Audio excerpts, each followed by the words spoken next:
At 11:35 p.m. on the night of November 13th, 1985, the town of Armero, Colombia, ceased to exist.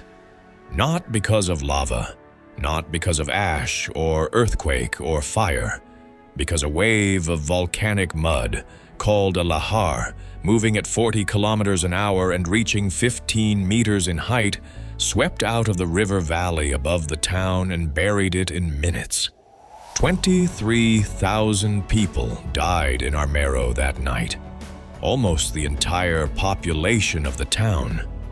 What makes the Nevado del Ruiz disaster extraordinary and extraordinarily painful to examine is not the volcanic event itself.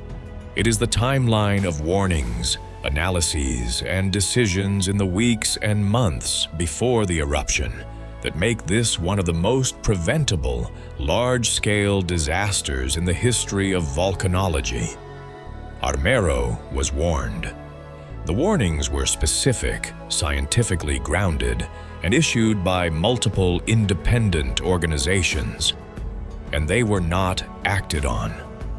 Nevado del Ruiz is a stratovolcano, a steep-sided conical volcano built from layers of hardened lava and volcanic ash, rising to 5,389 meters above sea level in the central Andes range of Colombia. It is a glaciated peak.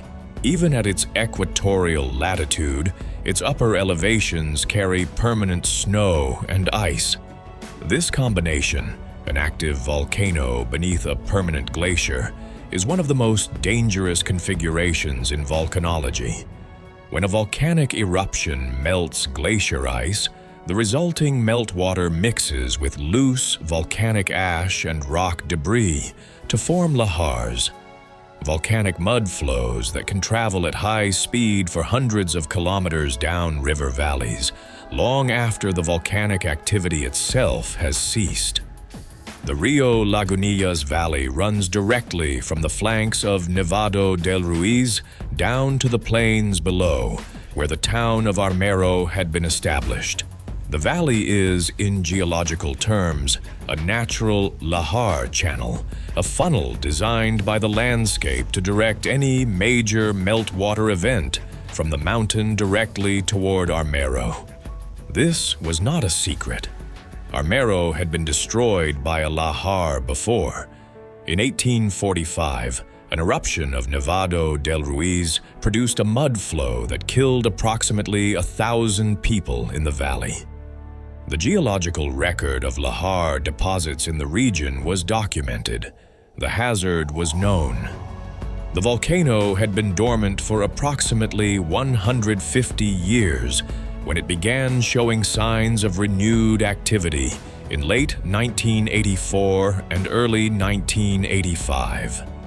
Small steam-driven explosions occurred beginning in December 1984. Fumarolic activity increased.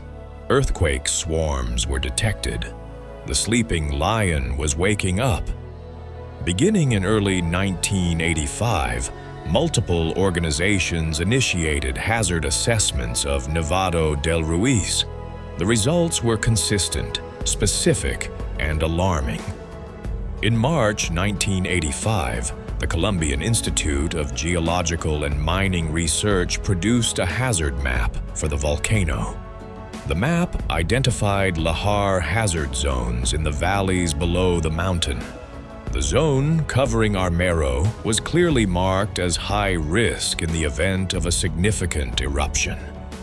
In October 1985, just weeks before the eruption, a hazard report coordinated by United Nations agencies provided a detailed assessment of the lahar threat. It identified Armero, with its population of approximately 29,000 people, as lying directly within the primary lahar hazard zone. It recommended that evacuation plans be prepared and that the population be informed of the risk. On the afternoon of November 13th, 1985, the day of the eruption, a moderate eruption began at the summit of Nevado del Ruiz. Ash fell on the town of Armero. Local radio stations broadcast ashfall reports. Civil defense authorities issued an alert. And then, in the hours that followed, the warnings broke down. Local officials were uncertain whether to order a full evacuation. Communication between the National Civil Defense Authority, local government, and the communities at risk was fragmented. A radio broadcast urged people to remain calm and stay in their homes, an instruction that, in retrospect, was devastating. The town's own civil defense coordinator told residents the situation was under control. Residents who had seen the ash fall and were preparing to leave were reassured. Some went back inside. Some went to sleep. At approximately 9 p.m., Nevado del Ruiz erupted more significantly. Hot material from the eruption rapidly melted the glacial ice and snowpack on the upper flanks. The meltwater mixed with loose ash and rock debris on the steep upper slopes. As it moved downward, it incorporated more and more material: loose soil, vegetation, debris from the river channels. The lahar grew as it traveled. 4 separate lahar flows merged in the Rio Lagunillas Valley above Armero. By the time the combined flow reached the valley immediately above the town, it carried an estimated 90 million cubic meters of material, mud, rock, debris, at a speed of approximately 40 kilometers per hour. The flow reached Armero at 11:35 p.m. The town's topographic position, on a broad, flat plain at the mouth of the river valley, offered no protection and no high ground within reach. Survivors who were on the town's outskirts or on any slight elevation and who ran in the critical moments when the roaring sound of the approaching lahar reached them occasionally made it. Those who were caught by the flow did not. The mud was deep, dense, and set rapidly into a consistency that prevented movement. People were buried alive in positions that reflected exactly what they had been doing at 11:35 p.m.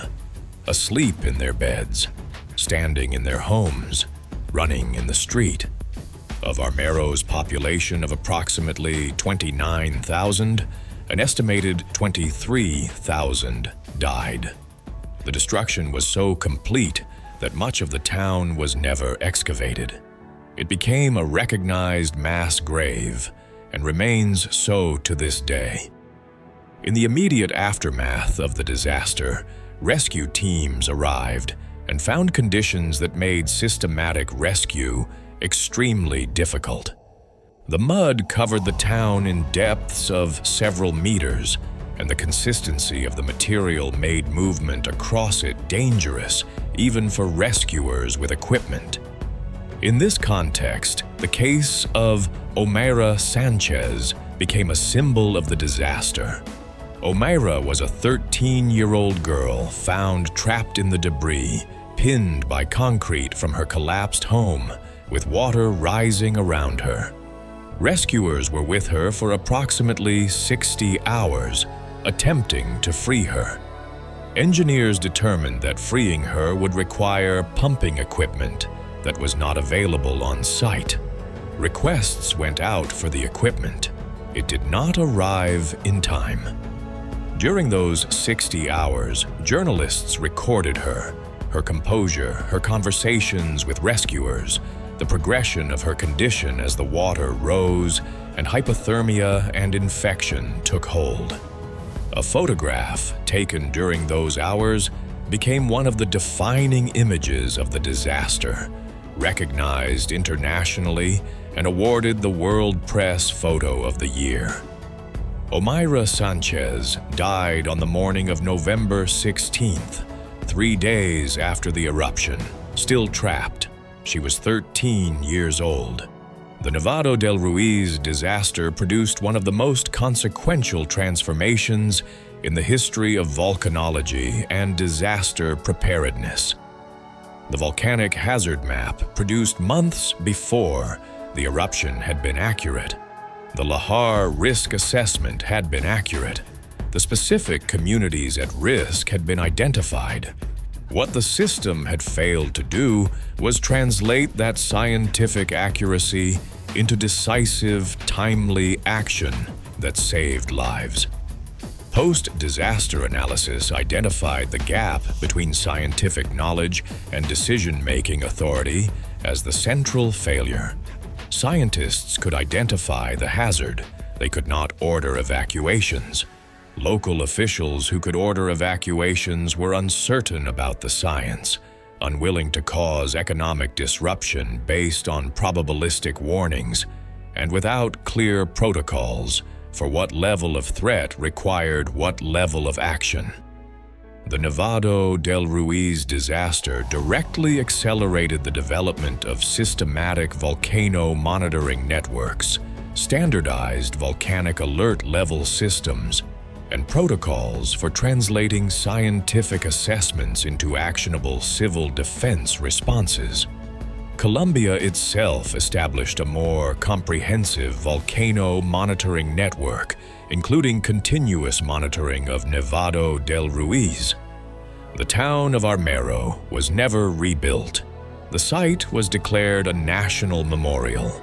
A small number of structures protrude from the hardened mud, the tips of buildings that were once part of a functioning town. They are left in place as monuments. 23,000 people died in Armero on the night of November the 13th, 1985. The volcano did not surprise them. It announced itself for months. The system that should have connected that announcement to action failed them. Understanding that failure is the most important thing the Armero disaster has to teach, because the hazards that will threaten the next community are already, somewhere, being measured and mapped and warned about. The question is always what happens next. This is Earth Unleashed TV. If this story stayed with you, subscribe and share it. Every view helps us keep telling stories that matter. Hit the notification bell, and we will see you in the next one.